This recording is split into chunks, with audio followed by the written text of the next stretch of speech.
So there have been quite a lot of questions today that have been raised at various times around how do I know which tool to use when? There were some questions around sort of governance, governance groups, governance boards. There were some questions raised around disabling groups, disabling teams, etc. I'm going to try and pull together kind of some of the ways that I think you can handle that in this session just here. So we'll do a few slides to set the scene, and I've got a demonstration of kind of how this will hopefully work. And then we can all go downstairs and have a drink. So, yeah, ooh, that's cool. So 3 things I want to talk about. Why I think you need to choose which tools to use. Why I don't think you should just give everything to everybody. That's my personal view, but I think you need to make those decisions. We had some good questions, comments raised earlier about why the guys had turned off certain aspects because it was going to confuse users. They already had Facebook for work, etc. That's why I believe you do need to decide which tools to use. I'm going to showcase kind of what the value of a proper data governance framework is, and then demonstrate how it will hopefully make you more productive. So it's quite a lot, but we should run through.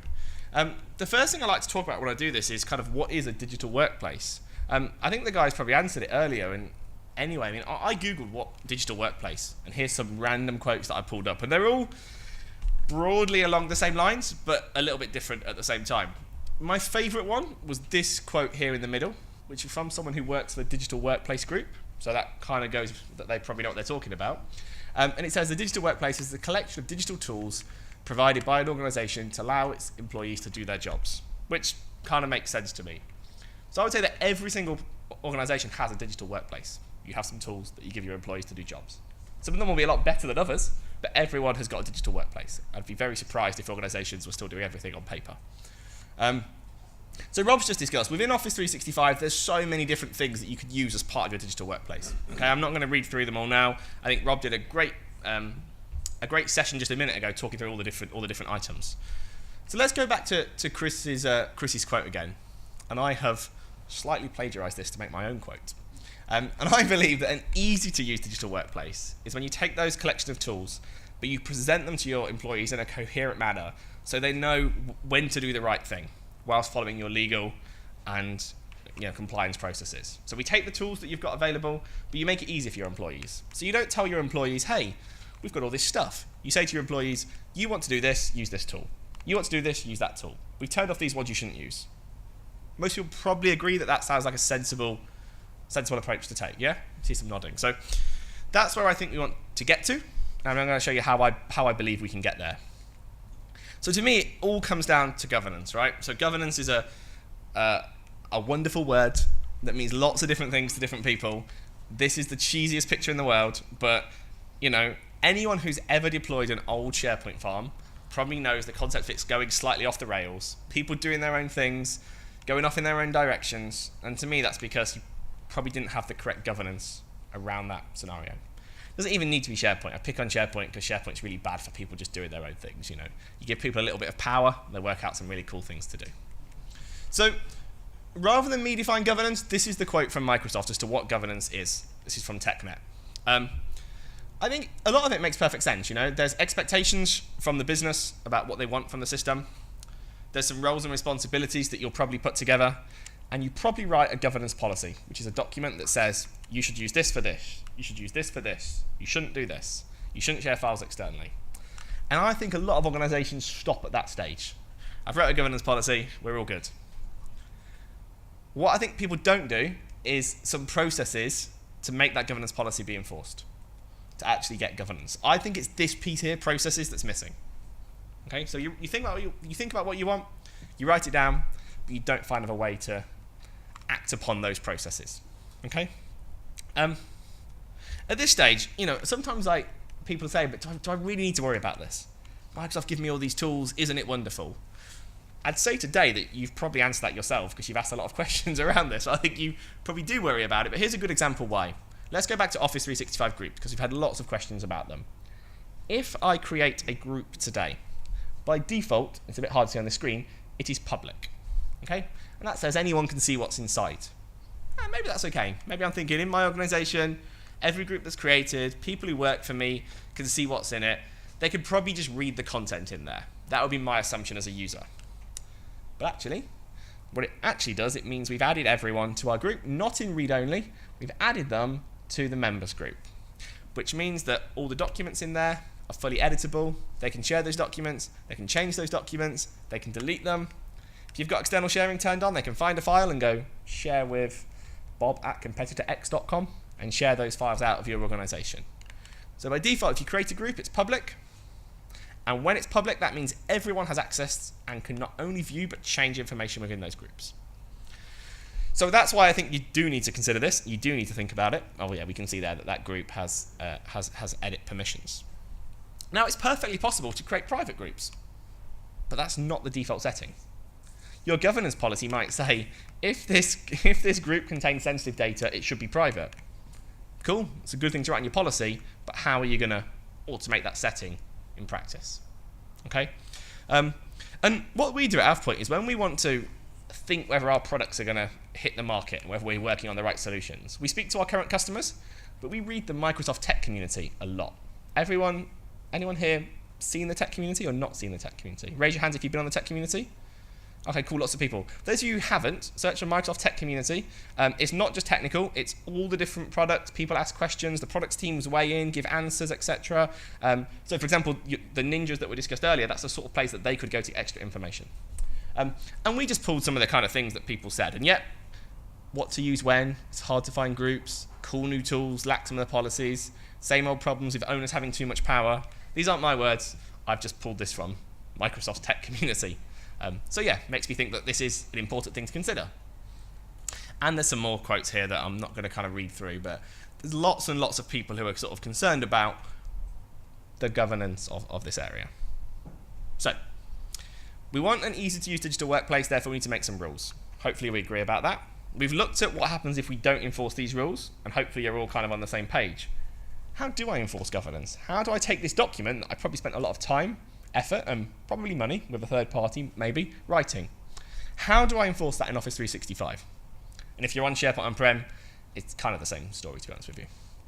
So the first option is, natively. So natively, out of the box, you can do some things. Creating new groups is pretty easy now, so that's good. There are some controls around naming criteria for things, but it's not great, maybe. You can turn it off so certain people can't create groups. That's okay. There's some controls around Yammer.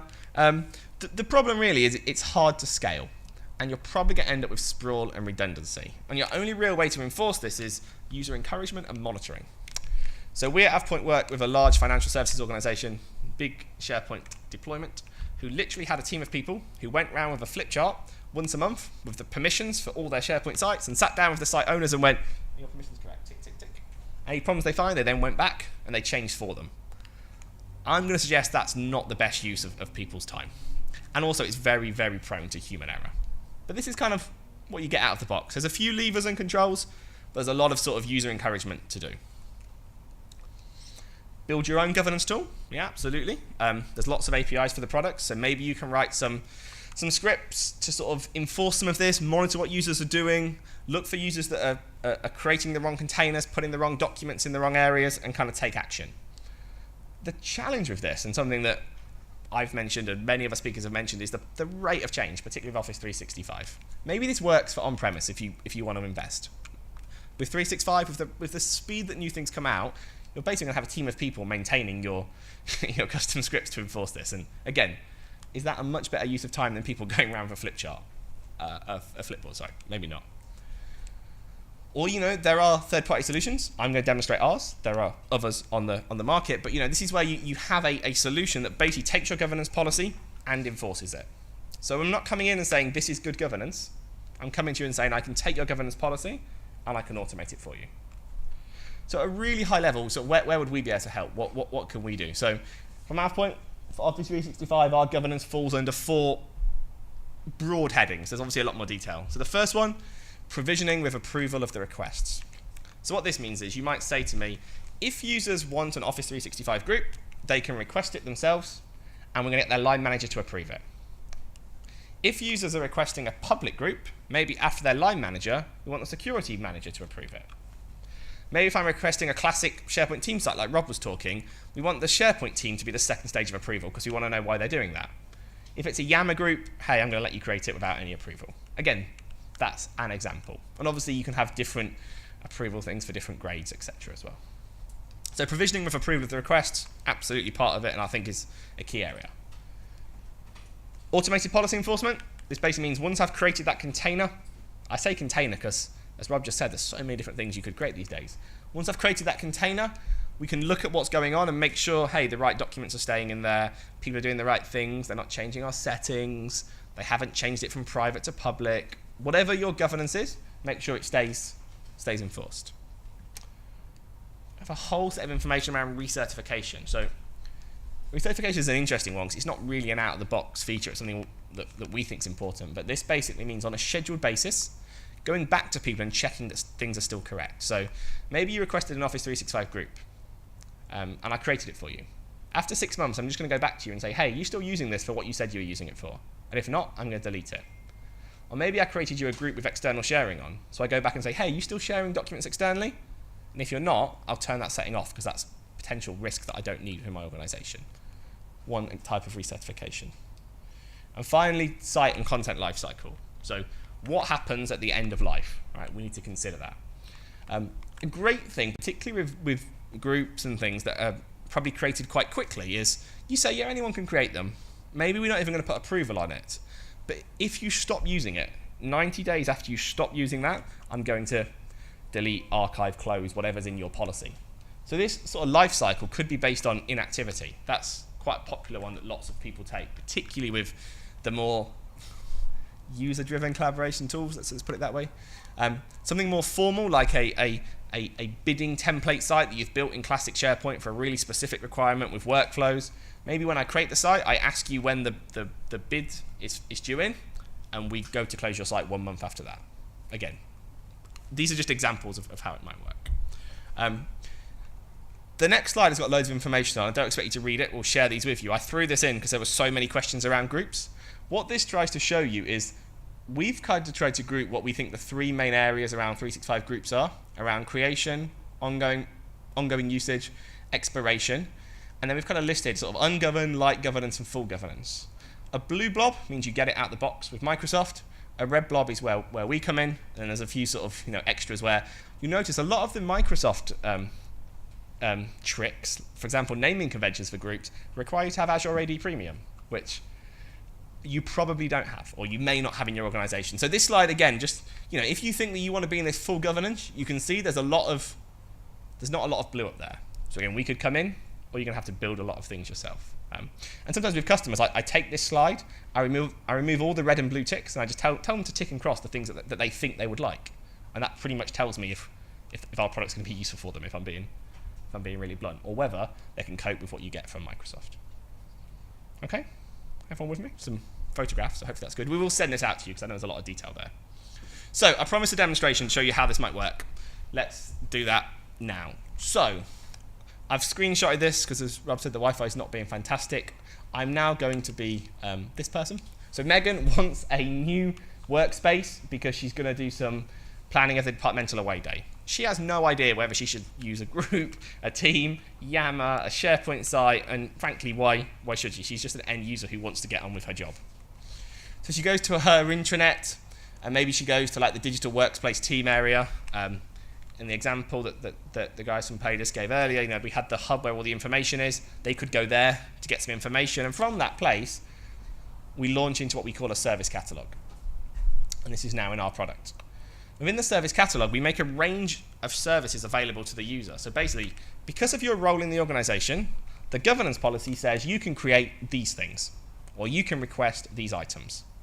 So the user can now come in and say, I'd like a Yammer group. But users don't even know that's half of what the challenge was earlier. So what we can actually do is we can go into a questionnaire, and it's pretty hard to read this on screen, but the idea is we can ask the user a number of questions, you define the questions, and based on the user's answers, we'll work out what they want. So I'm going to say to you, are you sharing this externally? Will it have sensitive data in? Is this related to your team? Are you collaborating with others outside of our organization?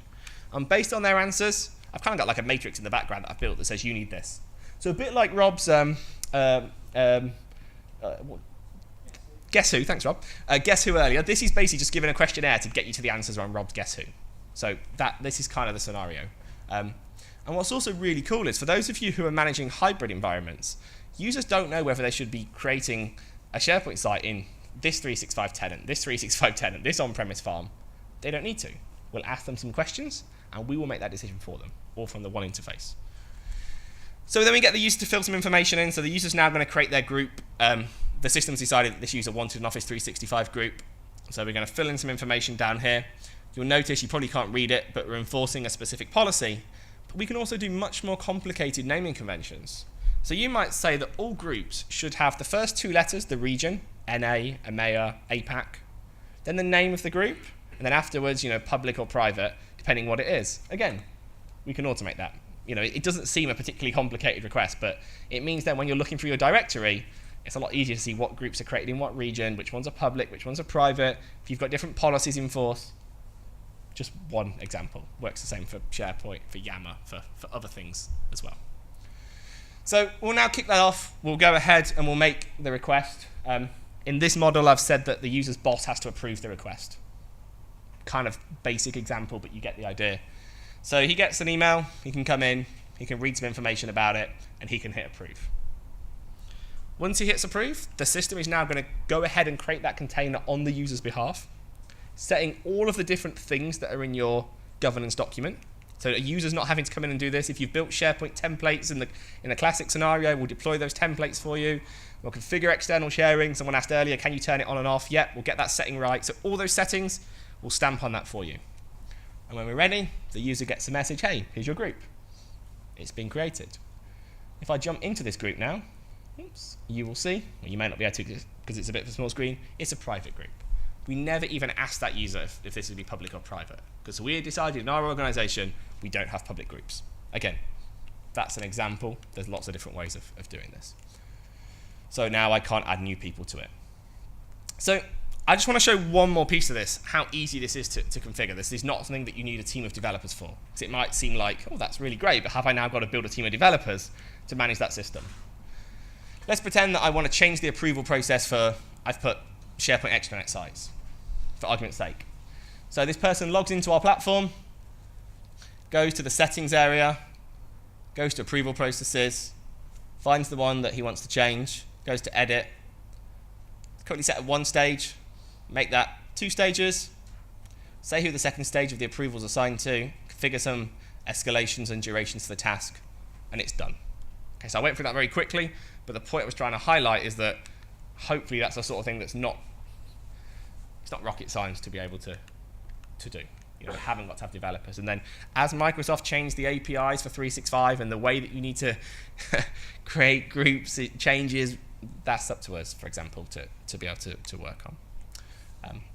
Example here of a group's lease that's expiring. I get a nice email telling me, hey, your lease is going to expire if you don't choose to renew it.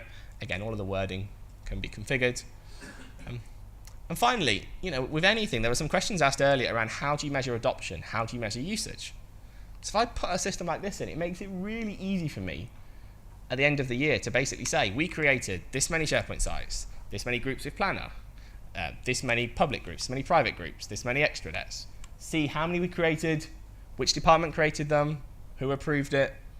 So if you work in an organization that does like cross-charging or chargeback for IT, that's how you get your bill for 365 services, potentially. Even if you don't work in that organization, at the end of the year when someone says, was it worth us doing this? You can go, well, yes, this is how many we created. This is what they did. And more importantly, these are the ones that I closed because people stopped using them. So a little great example on that for groups. One of my colleagues went to see a customer the other week, high street retailer. They'd rolled out Office 365 and not turned off group creation. And the IT manager went, yeah, we've had 590 groups created, but it's okay because we haven't officially launched that. I was like, okay, I'm not really sure that, I think if the button's there for users, they assume it's launched, but this would allow me to see what's going on and how it works. And we can get more status. So really quickly, the kind of recap for me is it's automated provisioning. Employees aren't waiting for IT to create the container. It's like they're doing it themselves, but with our rules. We build in the data governance, the compliers, based on the rules in your governance document. IT working smarter, we're not having people creating kind of manual containers, going around checking what people are doing. They could be, working with the business, thinking of new services, looking at what's on the roadmap, thinking what's coming down the line. Right, teams are coming. on my questionnaire, when am I going to drop Teams in? When am I going to use Teams over just traditional groups in my organization? Working on that more value-add stuff rather than the more repetitive things of, okay, let me create you a new one of these. No, why did you create another group called test group? Let me delete that for you. We can get away from those tasks, hopefully. And probably from a business point of view, this is quite an easy product to sort of justify the investment and spending because of all that reporting that I showed you just there. So products sit in our tenant? So if you're in Office 365, it sits next to your tenant. We run it on a multi-tenant offering, and it kind of just talks into your tenant to do work. Uses some app profiles, you can revoke permissions. If you're in a hybrid environment, then you would stand it up on-prem and it would talk up to 365. So no, doesn't even get installed in, it kind of sits next to you. So if you ever, that's why the return on investment's great, because if after a year you decide it hasn't worked, you can literally turn it off, but all the containers that we created will still carry on working with those rules. So no, it's a good question, probably should have been clearer. Yeah. If you need to provision a team, yeah. would you just attach that team to the group? So today, we cannot provision teams because there is no public API for create team. As soon as that is available from Microsoft, we'll do teams as well. So today we can provision groups, we can provision Yammer groups, we can provision SharePoint sites of all sort of different variants, but we can't do teams, if I'm being honest. As soon as Microsoft release the code to let us do it, we will do. Oh, no. I mean, anything we create is native SharePoint once you come out of our tool. So let's say we create a group, then an admin wants to go and change it through the native tools. That's fine. It doesn't lock you in, so everything has to be done through this model. So no. But relatively short term, probably by the time you get around to putting this in, we know when to expect that API, but we can't publicly say. But not a million miles away, let's put it like that. Any other questions? Sorry, yes.